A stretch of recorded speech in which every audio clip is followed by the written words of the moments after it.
So ito na ang data ng aming bagong setup na 8 kilowatt solar panel hybrid. So kung makikita ninyo, ipapaliwanag ko muna kung anong makikita ninyo sa data.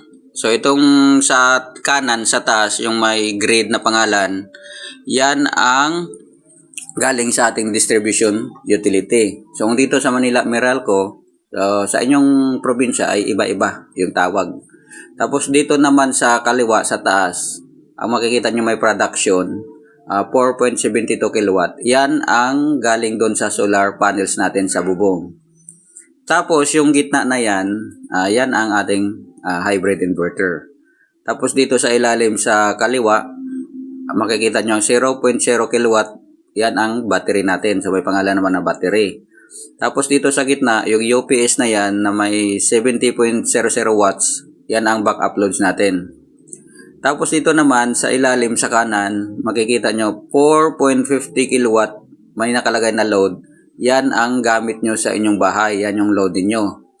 So dito, pag ganitong setup, pag ganito araw-araw, nakikita nyo na 0.00 kilowatt ang grid. Ibig sabihin, hindi kayo kumukonsumo ng kuryente galing sa distribution utility. Pero may ilaw kayo.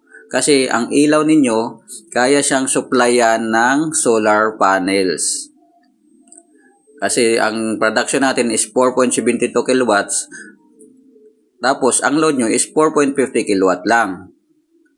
So dito mapapansin nyo na ang battery natin ay 0 dahil ang ginawa namin dito, sinit muna namin sa on-grid kasi wala pa kaming battery na nabili. So pwede siyang iset sa on-grid kapag wala ka pang battery. Kapag may battery ka na, so iset mo naman siya sa on-grid off-grid. Kasi pwede na siya sa dalawa. Kasi naka-hybrid naman yung inverter natin. So ano pang hinihintay nyo mga boss? Magpa-install na kayo ng solar. So hindi uso ang burnout sa solar. So kagaya nito, kumukonsumo ka ng kuryente ng libre lang.